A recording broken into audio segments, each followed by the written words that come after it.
প্রিয় মুসলিম ভাই ও বোনেরা আমার, আমরা খুব প্রয়োজন ছাড়া বাজারে যাব না, এমনকি বাজারের আশপাশেও যাব না বা বসবো না।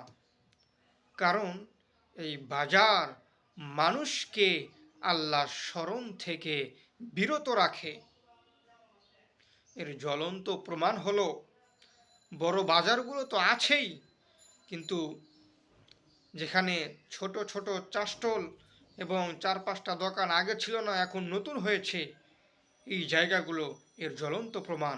কেননা সেই জায়গাগুলোতে রাত দিন প্রায় 24 ঘন্টার মধ্যে প্রায় 10 থেকে 15 ঘন্টাই সেখানে টিভি, সিনেমা এগুলা চলে।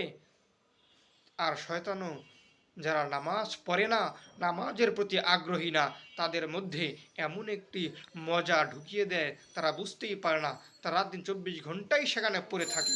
কিন্তু যারা নামাজের প্রতি আগ্রহী, নামাজ নিয়ে চিন্তিত থাকে, তাদের মধ্যে এই মজাটা আসে না। এজন্য ভাই, আমরা প্রয়োজন হলে বাজারে যাব, তাছাড়া আমরা বাজারে যাব না।